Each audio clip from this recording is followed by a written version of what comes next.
somebody calls it beef ban, I feel it is very insensitive. Because animal is not just beef. It's not about just the skin or the other part. It's about entire animal. And what I have done is consistent with the provisions of Constitution. The beef ban turned a year old on the 2nd of March in Maharashtra. While some share Chief Minister Fadnavis's dream, it has become a nightmare for others. But who are these people directly affected?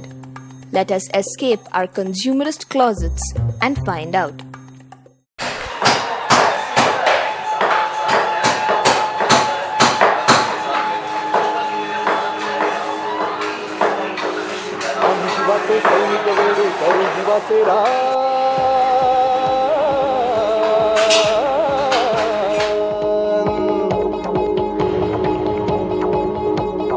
आम्ही शिवाचे सैनिक वेडे करू जीवाचे रान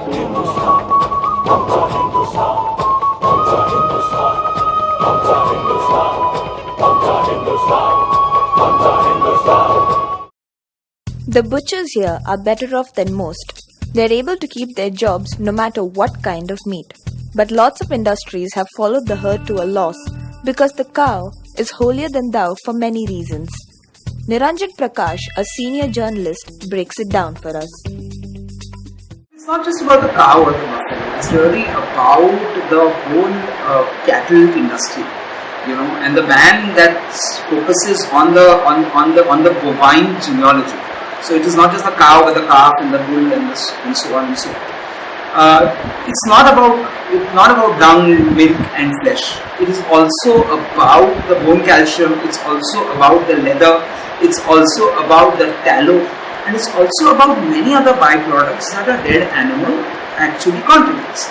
Now, while we are talking about the cow's deaths, which might be inconstitutional in today's age, I must specify that all of these byproducts or all of these waste products contribute as an input to some or the other industry.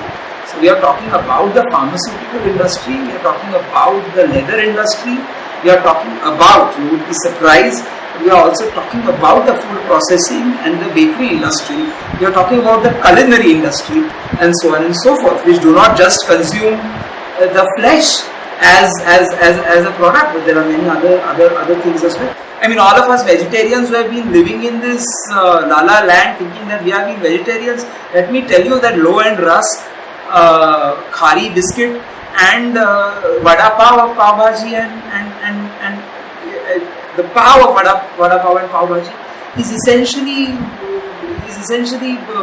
tallow is an essential ingredient of that. What about that whole line of production, logistics, restauranting, pharmaceuticals, doctors? What about them? You have bombed at least 12 to 15 industries. So much for the big players in the game. But what about those who have the most need for these animals? Those who consider cattle the limbs of agriculture?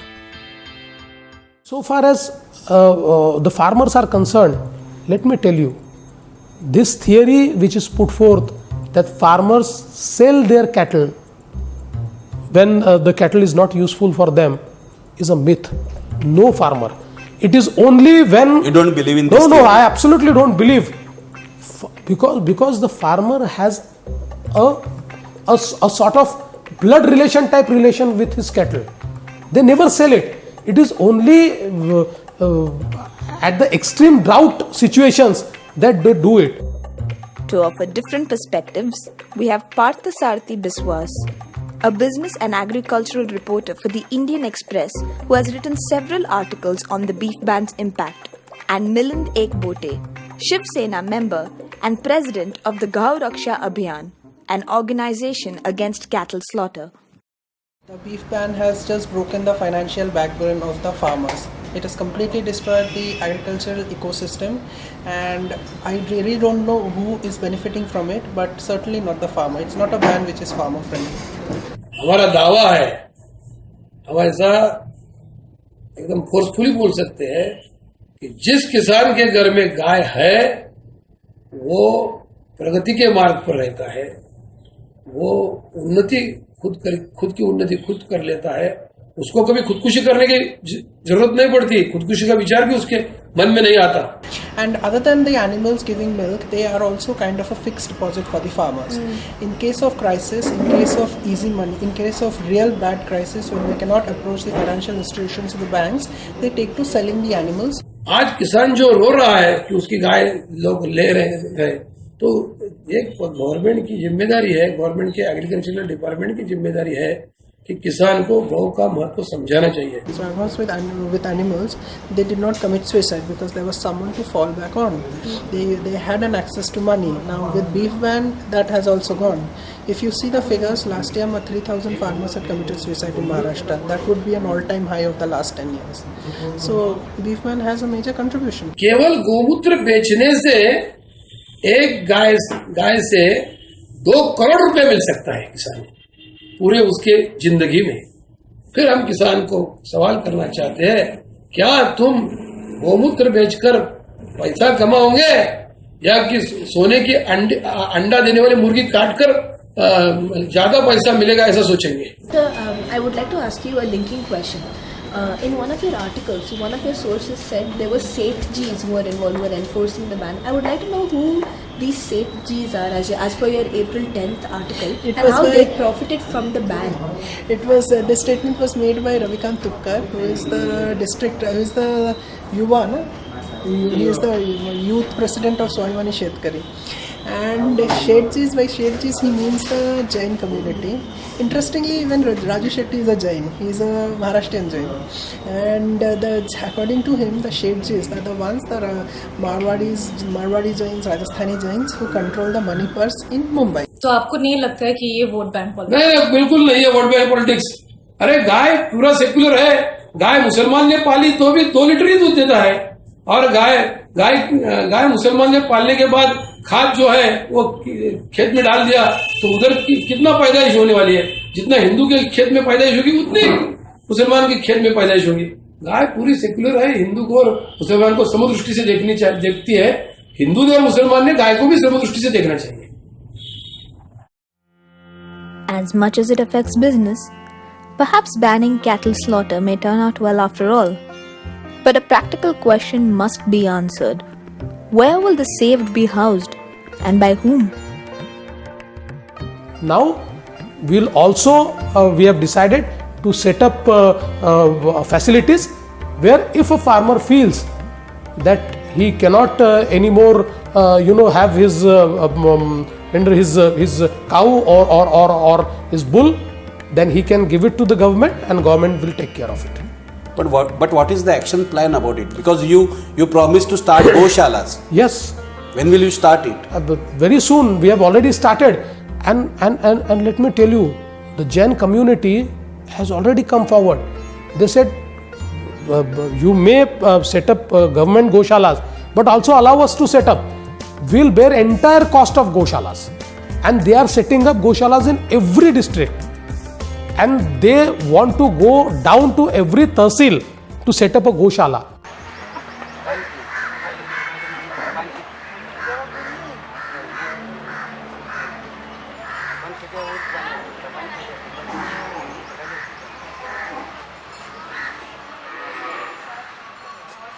उससे आपको कभी भी ताकत नहीं बढ़ती, उल्टा आपका नुकसान ही है. और उसका ताजा उदाहरण अभी जो कुछ भी चल रहा है, अफगानिस्तान, पाकिस्तान, ईरान, इराक, ये लोग आप सब दुनिया को पता है कि ये मांस बख्शी लोग, वो उन्होंने दूसरों के लिए, इंडिया के विरुद्ध या जो ऐसे उनके लिए उन्होंने खड्डा खोदा था. लेकिन अभी क्या चल रहा है सबके सामने, उन्हीं के घर में वही आतंकवादी ने तैयार किया, आज उन्हीं के घर में वो आतंक फैला रहे हैं. ये भी आप सोच रहे हैं.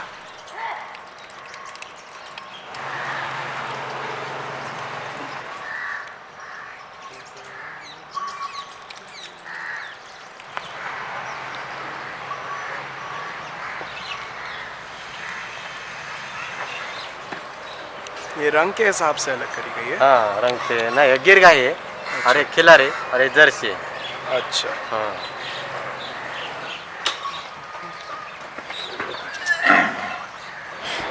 आदमी की लत लग गई खून की तो वो दूसरा उसको अच्छा नहीं लगता। उसी प्रकार के ये सोच है खाली, ये बिल्कुल गलत बात है। इवन अपने जो भगवान श्री कृष्ण थे, ये जो फोटो है उनको गोपाला बोलते हैं। गोपाला ने गाय का पालन करना, या 5000 साल से ये चले आ रहा है, तो अपन तो किस झाड़ के मिले।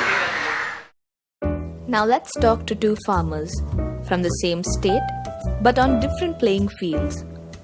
What do they have to say? If you are talking about cows, then the plan means whatever is happening right now, जो हुआ है कि उस पर बंदी है, so I think that is right and perfect for the farmers and it is beneficial for our farmers. ये कायदा किसानों को मारने का है, इससे कोई अच्छा होने वाला नहीं है। Pundalik Wag is an Aurangabad-based farmer who also runs an IT and tourism business, whereas Prahlad Ingole is the head of the Swabhimani Shetkari Farmers Organization in Nanded. He's also known for moving the Bombay High Court to pay farmers their sugarcane dues. Customer के नज़रिए से यदि देखें तो किसी को लग सकता है कि इसमें से फार्मर को अच्छा बेनिफिट मिल सकता था जो आज नहीं मिल रहा। इसके पीछे दो तरह के किसानों के नुकसान ज़्यादा है। एक तो अभी ऐसा है कि खेती में काम करने के लिए कोई मजदूर नहीं मिल रहा। मजदूरों की जो मजदूरी है वो बहुत बढ़ गई है और किसानों का उत्पादन जो है वो उत्पन्न बहुत कम हो गया है। गाय कभी बेची नहीं जा सकती। यदि आप पुराने भारत की बात समझ लें तो दूध कभी बेचा नहीं जाता था भारत में, वो दिया जाता था। और गाय को बेचना मतलब तभी बेचने के किसान सोच सकता है जब वो दूध नहीं देती या बच्चे पैदा नहीं कर सकती, और वो जो टाइम स्पैन होता है वो बहुत कम होता है। एक गाय अपने पूरे उम्र में 12 से 15 बच्चे दे सकती है और उसके बाद जो कुछ 1-2 साल वो जीती हैं उसमें उसको बेचने की ज़रूरत नहीं है, क्योंकि वैसे भी वो गाय किसान के लिए फ़ायदेमंद है। अगर ये कायदा नहीं होता तो 2-3 अगर जानवर है तो उसमें से अगर कोई बूढ़ा है, कोई काम का नहीं है, जो एक आधा जानवर बहुत वो लोगों को मारता, उसको मराठी में ड्यूरा बोलते, कोई भाकर जानवर रहते जो दूध देते नहीं, कुछ काम के नहीं रहते, तो उस जानवरों को क्या हम गले में बांध के रखेंगे क्या? उसको संभालना कौन? उसको फर्टिलाइजर मिल रहा है, गोमूत्र मिल रहा है, और यदि वो गाय अपने खेत में घूमती भी है तो भी उसको फायदा हो रहा है। तो इसलिए उसके ऊपर कुछ बुरा असर, उसको फाइनेंशियल असर हुआ ऐसे हम नहीं कह सकते हैं, क्योंकि जब वो गाय रहती है 1-2 साल में उसका भी उसको फाइनेंशियली भी एक अच्छा परिणाम फार्मर को मिलता है। इनको बाजार में कोई लेता नहीं, बाहर से भी कोई लेता नहीं, बाजार में कोई लेता नहीं, लेने वाला अंदर, बेचने वाला अंदर, वो जानवर को करना क्या? इसलिए ये कायदा कोई इतना सहजी लाए वाला कायदा नहीं है। इसके पीछे कुछ लोगों का बहुत बड़ा षड्यंत्र है, जो किसानों को एजुकेशन से दूर रखना, किसानों को मुख्य प्रवाह से दूर रखना। गवर्नमेंट की सोच कुछ भी हो, यदि रिजल्ट अच्छा मिल रहा तो हमें फायदा है। मुझे पता नहीं उन्होंने क्या सोचा है। यदि उन्होंने ये सोचा होगा जो मैं सोच रहा हूँ तो बहुत अच्छा है, यदि नहीं भी सोचा होगा तो भी रिजल्ट अच्छा है। अगर फडणवीस जी यहाँ होते तो आप उनसे क्या? मैं उनको कहता था कि फडणवीस जी साहब को 10-20 हमारे यहाँ के ड्यूरे बैला, 2-4 भाकड़ गाई उनको देता था और बोलता था आप राज्य के प्रमुख हैं, आप ज़्यादा पुण्य कमाओ, आप ज़्यादा संस्कृति का जतन करो। उसे पशुधन बोला जाता है। तो गाय और बैल या जो कोई एनिमल है वो किसानों के लिए बहुत उपयुक्त है। किसान का एक लड़का है, किसान के लड़के ने स्कूल में जाना है कि वो जानवरों के पीछे जाना। इट्स अ फैमिली रिलेशन, क्योंकि गाय एक फैमिली मेंबर है, it is not an animal. यदि आप फार्मर्स के घर जाओगे, गांव में जाओगे, तो गाय को प्राणी कोई बोलता ही नहीं है, गाय माता बोलता है। ये कोई इतनी संस्कृति, हमारा ये कहना है कि जो भी बोल रहे हैं पहले उनके घर में 10-20 गौ माता दे दो, बाद में उनको 2 महीने 4 महीने के बाद उनकी राय पूछो कि भाई अभी गौ माता का कैसा लग रहा आपको। Think of the people who eat beef. Why don't we think about the people who are more sensitive towards animal, and they are I think in Maharashtra, I don't know the figure, But sensitivity towards animal, if you take out a survey, you will find 80% of people will support my motion.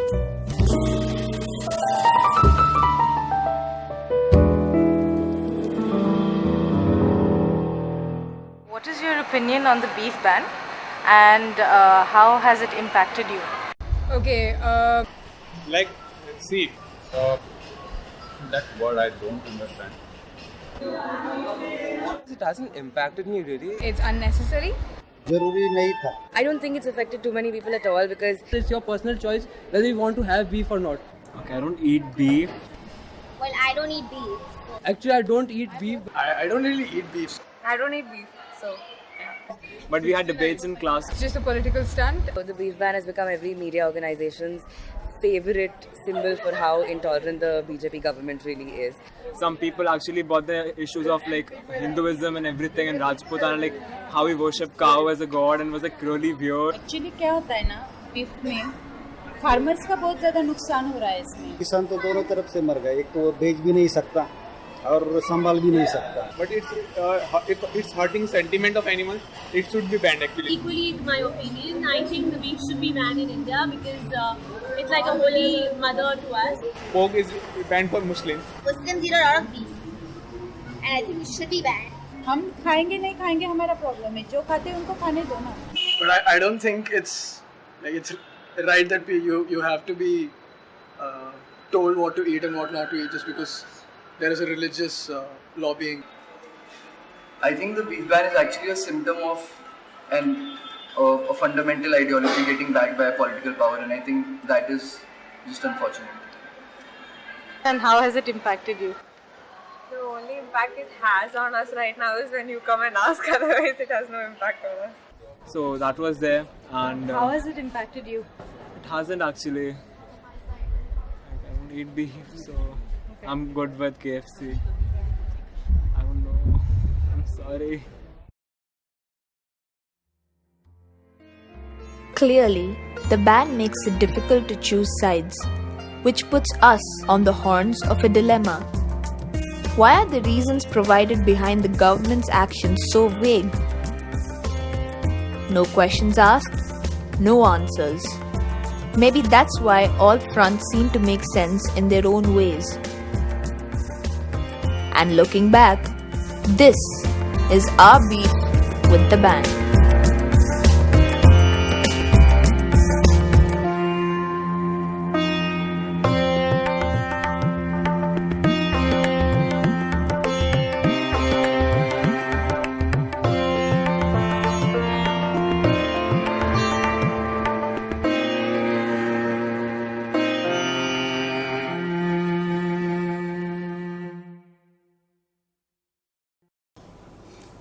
Your critics say that one day you will ban slaughter of all the animals. Is it true? I don't think so. I don't think so. See, I am not the extreme vegetarian types. Even I am a non-vegetarian. So I eat chicken, I eat mutton. I like it. So it's not the case. So you don't intend to ban No, chicken not or at all. mutton? Not at all.